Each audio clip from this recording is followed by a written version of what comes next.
My brother told the whole town I stole my father's deed.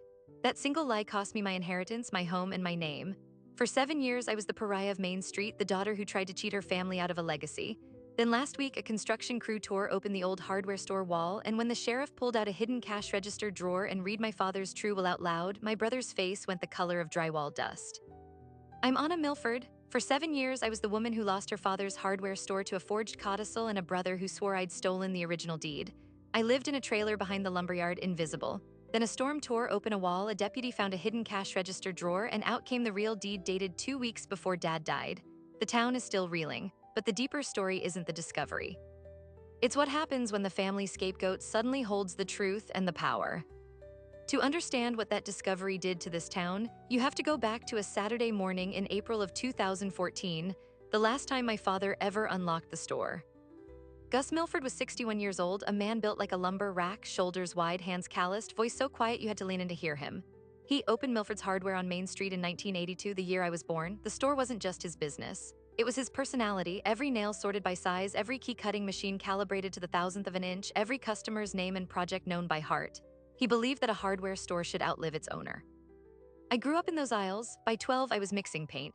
By 16, I was doing inventory and cutting glass. My brother Craig, 3 years older, never liked the smell of sawdust. He said small towns were for small minds, and he left for Portland the week after high school. While I was learning how to repair a screen door, Craig was climbing a corporate ladder at a real estate firm. Dad never complained.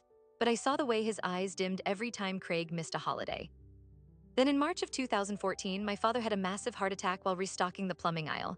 He died 3 days later, and the town of Rivermill, population 2,400 and change, lined up for 3 blocks to pay respects.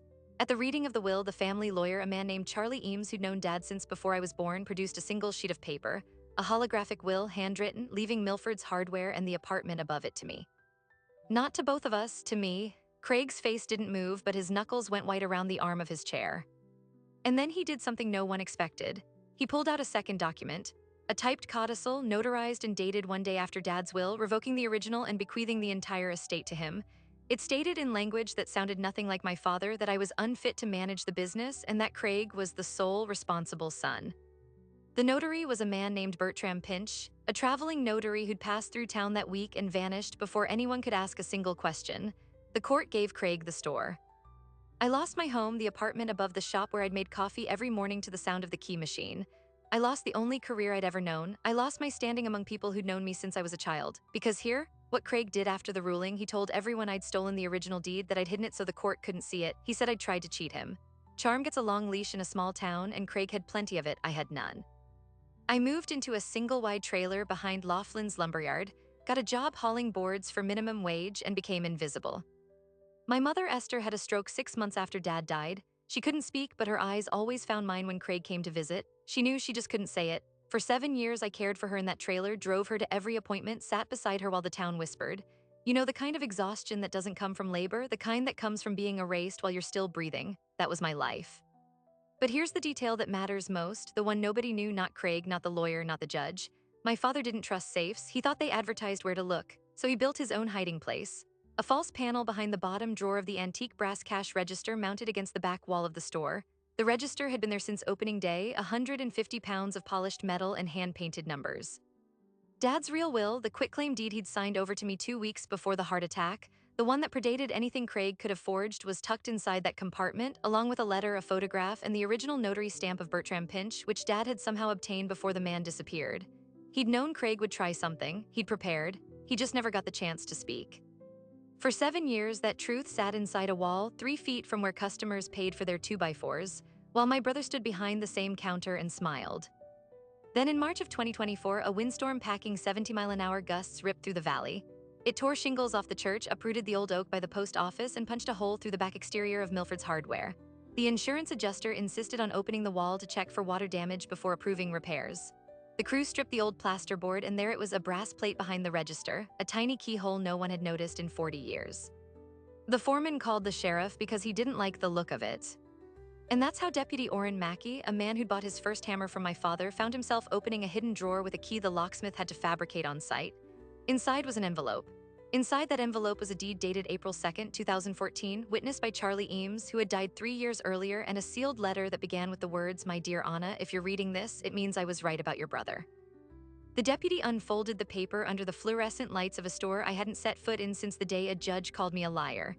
And I knew, before a single word was spoken, that the silence I'd lived in for 7 years was about to shatter louder than that storm ever could. The deputy didn't call me first. He called the county attorney. Deputy Mackey had been a quiet, methodical man his whole life, and he knew right then that what he'd found inside that registered drawer wasn't just a family secret. It was a crime scene that had been sitting inside a wall for 7 years while the whole town walked past it. He photographed everything: the envelope, the seal, the deed, the letter, and the small black leather case that contained a notary stamp with the name Bertram Pinch engraved on the base. The same name that had appeared on the codicil. The same man who disappeared the week after my father died. Inside the stamp case, folded into a square no bigger than a thumbprint, was a receipt from a bus depot in Medford dated March 28, 2014, with Pinch's name and a paid fare to San Diego. My father had confronted him. He'd taken the stamp as insurance, and Pinch had fled. The county attorney, a woman named Helen Cross, arrived within the hour. She was 50-ish, sharp-eyed, a former prosecutor who'd moved to Rivermill for a quieter life and never quite found one. She read the letter first. The deputy told me later she didn't look up for 2 full minutes, and when she finally did, she said 3 words: "Find Anna Milford." I was at the lumberyard when the cruiser pulled up. I'd just finished loading a pallet of pressure-treated 2x10s onto a flatbed, hair tied back in a bandana, dust on my face, hands raw. Deputy Mackey got out and stood there with his hat in his hands like he was at a funeral. "Anna," he said, "there's something you need to see." I didn't cry at the store, I couldn't. The floor I'd swept as a teenager, the counter where I'd learned to make change, the smell of metal and sawdust, and the cinnamon gum my father always chewed, it was all still there but wrong. Craig had painted the walls a cold gray. He'd taken down the old clock with the cracked face. The place I'd grown up in looked like a stranger. Helen Cross met me at the back wall where the plaster was still broken open. She handed me the letter. I recognized the handwriting immediately. My father's script was small, neat, architectural, a draftsman's hand, not a businessman's. He'd written it on a piece of Milford hardware stationery, the kind with the red letterhead I'd helped him design in high school. "My dear Anna, if you're reading this, it means I was right about your brother. I never wanted to believe it. But when Craig came to the hospital the day after my heart attack and asked me to sign a document changing my will, I knew. He didn't ask how I was feeling. He didn't ask about your mother, he asked for the store. I told him I'd think about it, and the next day I called Charlie Eames and had him draw up this deed properly, publicly, with witnesses. I also took possession of the notary stamp that a man named Bertram Pinch was using for his forgeries. Pinch was Craig's contact. I intercepted him. The codicil Craig will show you is a fake. Don't let him take what we built. I love you. Be patient. Be strong. I've hidden this where only someone who truly loves this store will ever find it." There was more. He named the 2 witnesses from the bank who'd watched him sign the original quitclaim deed. People I'd known my whole life: Miriam Bryce, the teller, and Harold Dunlop, the bank manager. Both still lived in Rivermill. Helen Cross had already called them. They'd both confirmed independently that they'd witnessed my father sign over the store to me 2 weeks before he died. Neither had ever been contacted by Craig's original lawyer. Neither had ever testified in the probate hearing. The codicil had been accepted without a single corroborating witness to challenge it.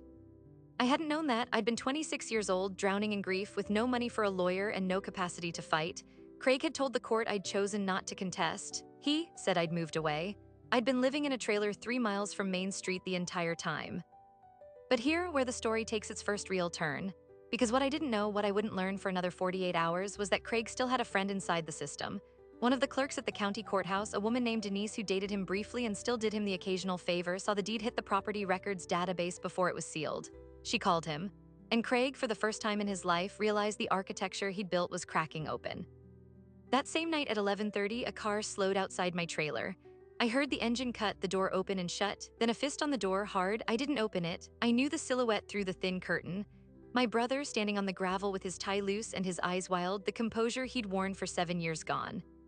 "Anna, open the door, we need to talk." I said nothing. I just stood on the other side of the thin metal door with my phone in my hand, the 911 screen already lit. Hippo wasn't around. I didn't have a dog, but I had a neighbor's old hound that sometimes slept on my porch. He started growling low, a sound I'd never heard him make before. Craig kept talking, voice rising. "You don't understand what you're doing. That store is mine. I built it up. You walked away." I didn't walk away, Craig. You pushed me out. I didn't say it aloud. I let him yell. I let the hound growl. And I let him leave, tires spinning in the gravel, with the one thing more dangerous than anger, the knowledge that I wasn't going to be silent anymore. The next morning, Helen Cross filed the deed for public record and flagged the original probate case for review. The judge who'd presided in 2014 had since retired, but the new judge, a woman named Beatrice Harlow, moved with unusual speed. She set an emergency hearing for the following week.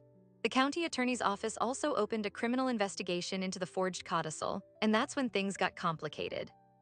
Because the codicil, the one piece of paper that had stolen 7 years of my life, had a notary stamp on it, Bertram Pinch's stamp, the same one my father had taken from Pinch and hidden inside the cash register. But if my father had the stamp in the register, how did Craig's codicil get stamped in the first place? It took me a full day to figure it out. The answer was simple and sickening. Craig had the stamp made.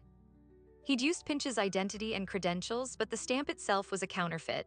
He'd manufactured the whole thing, notary and all. Pinch was a real man, but he wasn't a notary. He was a down-on-his-luck sign maker Craig had met in a bar in Portland, someone who looked official enough to fool a probate court, and then Craig had paid him to disappear.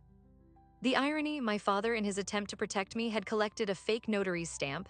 He thought he'd taken the weapon from Craig's hand. Instead, he'd just taken a copy. The real fraud was still in the court file, untouched. But now we had something Craig never expected. We had Miriam Bryce and Harold Dunlop, alive, clear-minded, and willing to testify that they'd watched my father sign the real deed 14 days before he died in the presence of Charlie Eames, and that the deed had named me as sole owner. Their testimony, combined with the handwritten letter and the hidden deed, was enough for Judge Harlow to declare a full evidentiary review. Here's the thing about small towns: secrets don't die, they hibernate. And the moment Helen Cross started asking questions, the truth came slithering out from under every rock Craig had overturned. A retired paralegal who'd worked for Charlie Eames remembered the original will.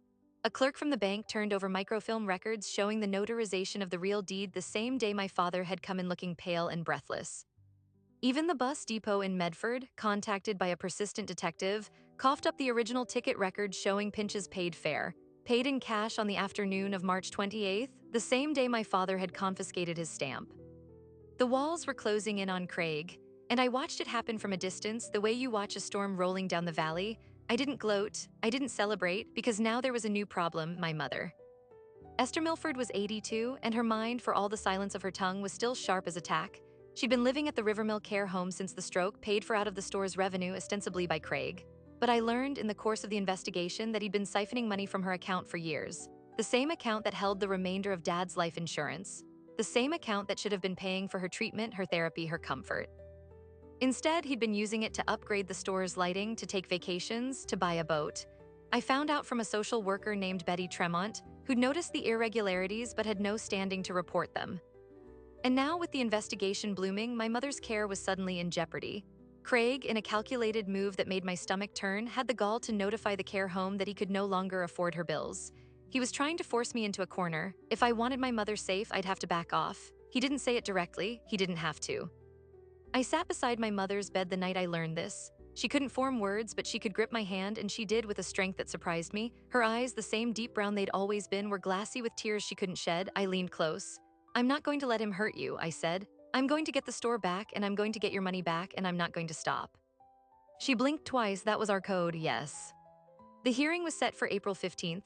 Tax day. The whole town knew. Main Street felt charged, the way it does before a wildfire. People I'd thought had forgotten me started showing up. Miriam Bryce brought a casserole. Harold Dunlop left a voicemail that just said, "About time." But the real turning point, the moment I understood how deep Craig's desperation had become, happened 3 days before the hearing. I came home from work to find my trailer door ajar. The hound was gone, likely chased off. Inside, nothing was stolen, at least not in the way a thief would do it, but my father's letter was missing. I'd left it on the kitchen table inside a folder marked evidence. The folder was still there, the letter was not, and on the floor, dropped like a calling card, was a single gray button from a man's dress shirt. The same color as the shirt Craig had been wearing the night he came pounding on my door. He'd broken in, taken the one piece of evidence that held my father's voice, and left a button behind like a signature. He was unraveling, and there's nothing more dangerous than an unraveling man who still believes he can win. I called Deputy Mackey from the front steps of my trailer with the gray button still in my palm. He arrived in 11 minutes, which in Rivermill counts as rapid response. When he saw the missing letter and the button, he didn't ask if I knew who did it. He asked if I wanted to press charges immediately or wait until the hearing. I told him to wait, not because I was merciful. Because I finally understood something my father had tried to teach me when I was 12 years old, standing at the key-cutting machine. The right tool at the wrong time is still the wrong tool. Craig had just handed me a burglary charge, but I had a certified copy of that letter locked in Helen Cross's office, scanned, timestamped, and witnessed by 3 people. He'd stolen the original, thinking he'd silenced my father's voice. What he didn't know was that my father's voice was already in evidence, already printed, already distributed to Judge Harlow. Craig had broken into a home for a piece of paper that didn't matter anymore. Desperation makes you stupid, and stupid makes you sloppy. But I need to pause here because what happened next changed the entire shape of the case, and it came from a source no one expected. The night before the hearing, I got a call from a woman named Gretchen Pine. I didn't recognize the name. She said she'd been Craig's office manager at his real estate firm in Portland for 6 years before he moved back to Rivermill. She'd left the firm under circumstances she described as mutually unpleasant. She told me she'd been following the news and she had something I might want. The next morning, an hour before the hearing, I met her at a diner off the interstate. She was in her early 50s, tired eyes, hands wrapped around a coffee mug like it was the only warm thing in her life. She slid a folder across the table. Inside was a copy of an email chain from July of 2014, 2 weeks after the probate hearing. The emails were between Craig and a man named Gerald Fisk, who Gretchen identified as a document preparer Craig had used for special projects. The messages discussed payment for what Fisk called the codicil job, $3,000, half up front, half on completion. Fisk had sent Craig a mock-up of the notary block. Craig had responded with edits, actual edits, make the seal smudged looks more authentic, change executed to signed and sealed, my lawyer says it sounds more legal. My hands were shaking by the third email, not from anger, from the sheer, staggering stupidity of it. He'd committed a felony and written down the instructions. He'd left a paper trail because he couldn't help micromanaging his own fraud. Gretchen told me she'd held onto these for years, not sure what to do with them. She'd signed an NDA when she left, but the NDA didn't cover criminal conspiracy. And she was tired, she said, of watching bad men win.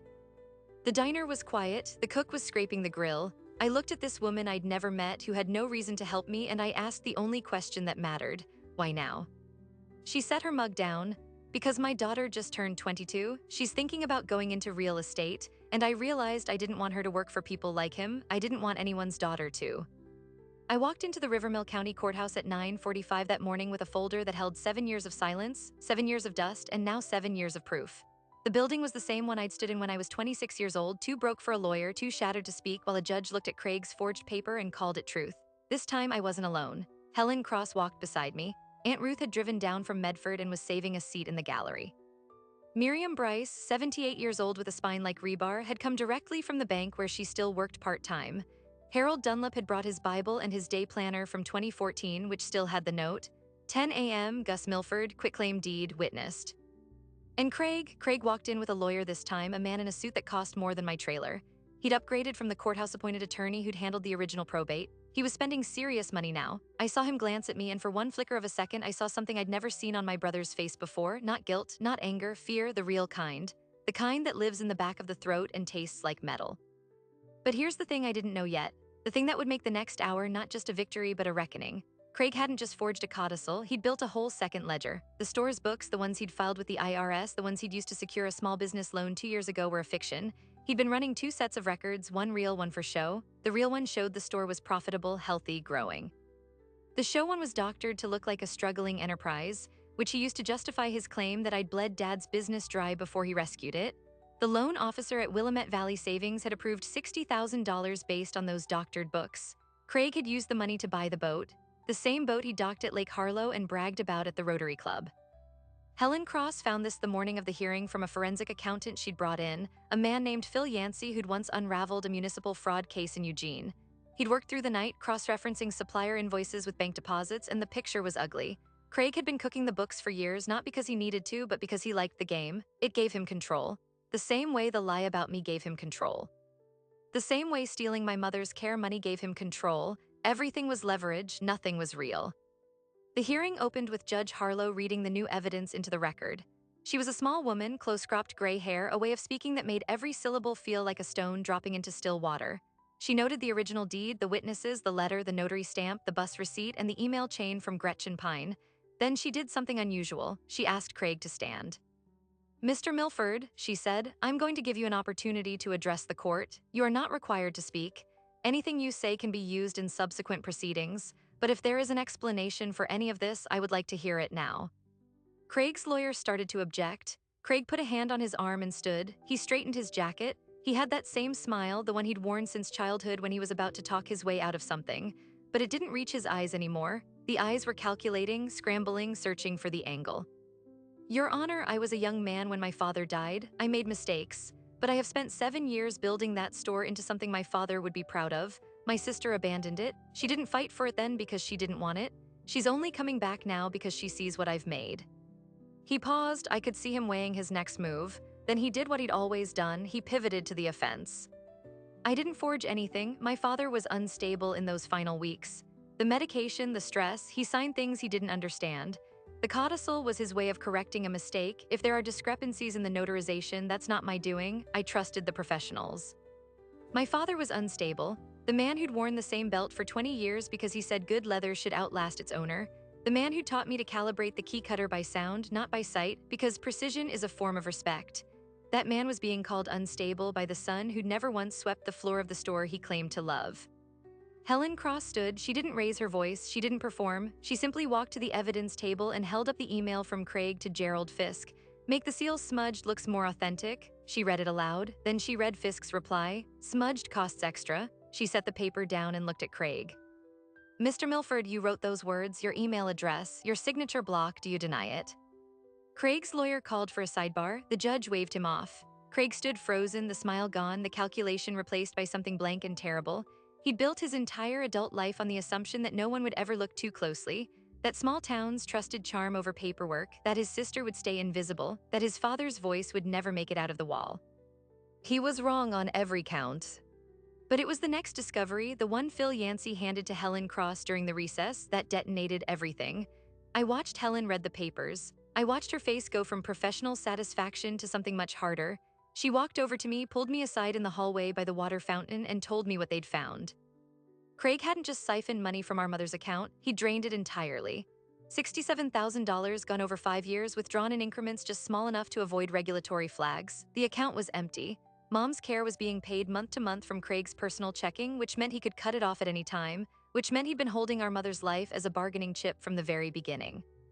I stood in that courthouse hallway and felt something shift inside me, not anger. Anger had burned out years ago. This was colder. This was the understanding that my brother wasn't just a liar. He was a predator, and he'd been eating our family piece by piece for 7 years, and I was the only one left who could stop him.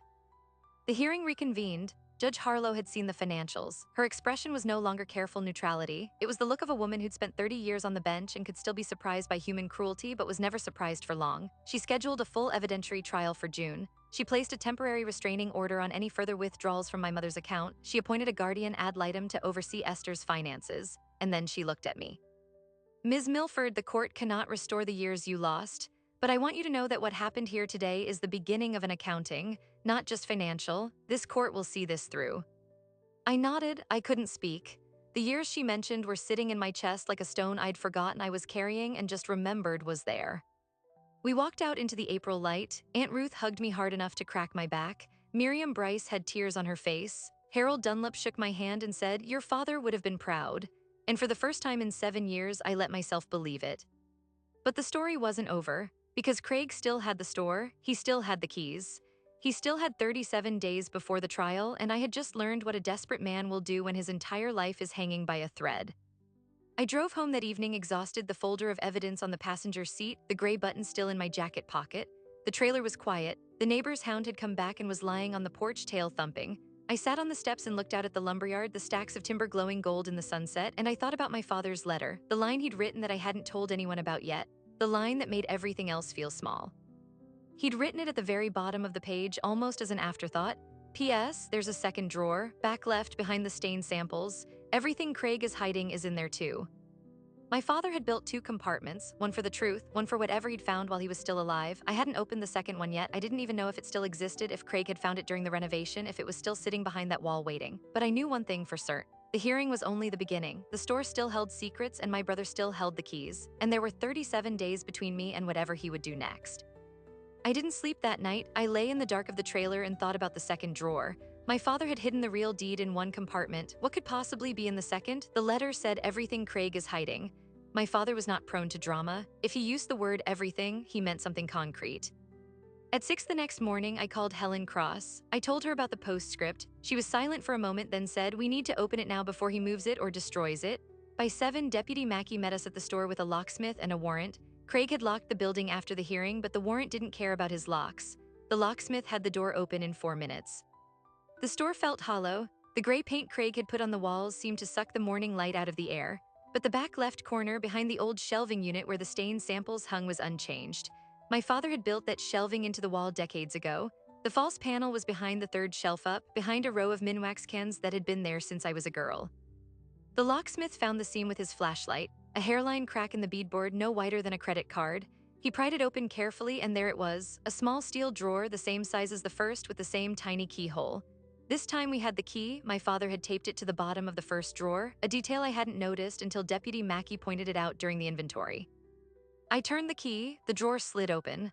Inside was a manila envelope, thick and yellowed, and inside that envelope was everything Craig had spent 7 years trying to bury. There was a copy of the original codicil, not Craig's version, but a draft my father had found in Craig's briefcase during the hospital visit. Craig had brought it to the room, hoping to convince Dad to sign it while he was medicated and weak. Dad had taken it, said he needed time to read it, and never gave it back. That draft, in Craig's own handwriting, matched the forged codicil almost word for word. It was the template, the proof of premeditation. There were bank statements from an account in Medford I'd never heard of, an account in my mother's name with Craig as the authorized signer. The statements showed regular transfers, $67,000 total, moving into an account at the same Portland bank where Craig kept his firm's escrow funds. The paper trail was complete. Helen Cross stood beside me as we read through them, her lips pressed into a thin line. "This is not just fraud," she said. "This is elder abuse and money laundering. That second account is a felony all by itself." And then there was the photograph, a Polaroid faded but clear of Craig and a man I didn't recognize. The man was holding a notary stamp, laughing. On the back in Craig's handwriting was a date, March 29, 2014. The day after my father took Bertram Pinch's stamp, Craig had already found a replacement. The man in the photo was Gerald Fisk, the document preparer from the emails, holding the new forged stamp he'd just sold Craig for the codicil. My father had gotten the photo 3 days before he died. I still don't know how, but he'd known everything. Helen Cross made copies of every page that morning, certified them with the deputy, and filed the new discovery with the court before noon. Craig's lawyer called for an emergency meeting with his client an hour later. I would learn from a bailiff who overheard the conversation in the courthouse hallway that the lawyer told Craig in no uncertain terms that the case was no longer about the store. It was about whether he would see a prison cell for 4 years or 12. The trial was set for June 2nd. I spent April and May preparing, not emotionally, that had already happened, but practically. I moved my mother out of the Rivermill Care Home and into a facility in Medford, closer to Aunt Ruth, paid for temporarily by a county victims assistance fund that Helen Cross had helped secure. Mom cried when I told her, silent tears, the kind she'd been saving up since the stroke. I held her hand and said, "You're never going to worry about him again." She squeezed back 3 times our code, "I love you." The trial took 5 days. Craig's defense was that he'd been misled by Fisk, that the codicil was a misunderstanding, that he'd acted in what he believed was the family's best interest. But the evidence was a landslide: the draft codicil in his handwriting, the emails, the bank transfers, the photographs. Miriam Bryce and Harold Dunlap, 2 people who had known our father for 40 years, testified that the real deed was signed freely and witnessed properly, and that Craig's version had never been presented to them. Gretchen Pine took the stand and read the emails aloud herself, her voice steady while Craig's face went pallid. On the 4th day, the forensic accountant, Phil Yancey, walked the jury through the financials. He showed how Craig had bled the store's profits into his personal accounts, how he'd emptied our mother's insurance money, how he'd falsified loan documents. By the time Yancey stepped down, the jury was stone-faced. The defense rested the same afternoon, calling no character witnesses, offering no alternate narrative. Craig did not testify. The verdict came back in under 3 hours. Guilty on 4 counts: forgery, fraud, theft from an elder, and money laundering. The judge, a man named William Thorne who had replaced Judge Harlow for the criminal portion, sentenced Craig to 9 years minimum at the state penitentiary. He also ordered full restitution of the $67,000, the return of the store and all associated property to me, and a permanent no-contact order protecting both me and my mother. I sat in the gallery when the sentence was read. Craig turned to look at me as the bailiffs cuffed him. I saw his mouth move, but no sound came out. His eyes were wet, but I didn't know if it was grief or rage or simply the shock of losing a game he'd been certain he would win. I didn't feel triumphant. I didn't feel empty. I felt something quieter, something like the settling of a long-held weight. The same way you feel when you finally put down a box you've been carrying so long you forgot it was in your hands. The day after the verdict, I walked back into Milford's Hardware as the owner. The keys were handed over by the court-appointed receiver at 10 in the morning. The store smelled like dust and old paint and the faint ghost of my father's cinnamon gum. Craig's gray paint was still on the walls, but that was temporary. I stood in the center aisle under the fluorescent lights and let the silence sit. It was not hostile anymore. It was just silence waiting to be filled. The first thing I did was take down the gray paint. Aunt Ruth and I spent the next weekend with rollers and brushes, restoring the walls to the warm cream color my father had picked out in the 80s. Harold Dunlap came by with coffee and a level to help rehang the old clock, which I'd found in the storeroom hidden behind a stack of old tile boxes. The key machine started up on the 3rd try, the paint mixer still calibrated by ear. But the real surprise, the one I didn't see coming, arrived on a Saturday morning 3 weeks after I reopened. I was behind the counter sorting a shipment of cabinet pulls when a woman walked in who I didn't recognize. She was mid-30s, nervous, holding a folder against her chest. She introduced herself as Lauren Fisk, Gerald Fisk's daughter. She told me her father had died 2 years ago, broken bitter, leaving behind a storage unit she'd never bothered to open until the trial made the news. Inside, she found a box labeled Milford. It contained all of his correspondence with Craig, the original order for the forged stamp, the proofs of the codicil, the invoice for the smudged seal, and a letter from Craig thanking him for taking this to your grave. She placed the box on my counter. I didn't know, she said. I swear to you I didn't know what he'd been doing, but when I found this I wanted you to have it. It's the last of it. There's nothing else. I opened the box. Inside, along with the damning paperwork, was a small object wrapped in tissue. The original Bertram Pinch notary stamp, the real one, the one my father thought he'd taken but hadn't. Craig had swapped it. Dad had grabbed a duplicate Fisk had made for practice, and Craig had kept the genuine stamp as insurance, then eventually passed it to Fisk to hide. Fisk had kept it like a trophy. I held that tiny metal stamp in my palm. It weighed nothing, but it had cost me 7 years. I looked at Lauren Fisk standing in my father's store, and I didn't feel anger at her. She was just another child cleaning up a parent's wreckage. Thank you for bringing it, I said. That took courage. She nodded, eyes wet, and left without another word. I put the stamp in the same fireproof safe where I now keep the original deed and my father's letter. The 2 compartments had finally been emptied. There was nothing left hidden in the walls. By the first anniversary of the storm, the store was breaking even. Not profitable yet, but breathing. The town had come back, not all of it. Some people still crossed the street when they saw me, the ones who'd believed Craig's version for too long and couldn't face the truth, but enough. Miriam Bryce opened a small account with the store for the bank's maintenance supplies. Harold Dunlop started a monthly poker game in the back room that drew a dozen regulars. Even Deputy Mackey stopped by every Friday to buy a pack of batteries and a cup of coffee from the pot I keep on at all times. My mother is still in Medford, but she's alert, engaged, eating better than she has in years. I drive up every Sunday. We sit in the garden at the care home and I tell her about the store, the new shipment of garden tools, the young couple who came in to buy paint for their first house, the high school kid I'm teaching to cut keys. She can't speak, but her eyes say everything. There's a peace in them now, a depth that wasn't there before. She knows the store is home again. She knows Craig is far away. She knows I'm no longer invisible. As for Craig, he writes me letters from the penitentiary. I don't read them. I put them in a box in the closet, along with the gray button from his shirt and the box from Gerald Fisk's daughter. One day maybe I will, but not yet. For now, the store demands my attention. The future demands my attention. The past has finally stopped screaming. And here's the thing I've learned, the detail that surprised me most. Revenge doesn't feel like anything, it's a hollow calorie. What fills you is building, opening the doors every morning, sweeping the aisles, mixing the paint, greeting the neighbors, being a person who shows up. That's what my father wanted, not a monument to the past, but a working hardware store on Main Street that served its town. He built it with his hands, I rebuilt it with my patience. And the walls, finally, hold only what we put in them. Next week, we're expanding. The empty lot next door, the one that's been vacant since the old barbershop burned down in the 90s, is being cleared. I'm putting in a community workshop space, tools, benches, a place for anyone in Rivermill to come build their own repairs, their own projects, their own future. I'm calling it the Gus Milford Community Workshop. The sign is already painted. It goes up on Saturday. My father once told me that a good hardware store doesn't sell things. It sells the ability to fix what's broken. I finally understand what he meant. And if you've ever had something taken from you, your home, your name, your family, I want you to know you can outwait the lie. The truth is patient. It sits in walls and drawers, in the memories of people who saw what really happened. You don't have to scream it. You don't have to fight every day. You just have to stay and stay and stay until the storm comes and the wall opens and the light finds what was always there. I know what some of you are thinking, that this is a story about a small town, a family feud, a piece of paper hidden in a wall. But it's not. It's a story about what happens when someone decides to rewrite your life and you're the only one who knows the original text. For 7 years, I lived inside someone else's version of me. The version Craig wrote was useful to him, unstable, greedy, absent. He sold that version to our neighbors, our relatives, our own mother. And the world is full of people doing the same thing right now, rewriting someone else's story to keep their own comfortable. The coworker who takes credit for your work, the ex who tells your friends you were the problem. The family member who paints you as the villain because it's easier than facing their own reflection. I didn't win because I fought harder, I won because I outlasted the lie. That's the part that doesn't get talked about enough. We love stories of righteous fury, of the courtroom speech that leaves everyone in tears, of the dramatic confrontation where the liar finally cracks. But most truth doesn't arrive that way, most truth waits. It sits in a wall while you work a job you never wanted. It sits in a folder while you care for a parent who can't speak. It sits in the memory of 2 witnesses who never forgot what they saw. The lie is loud, the truth is patient.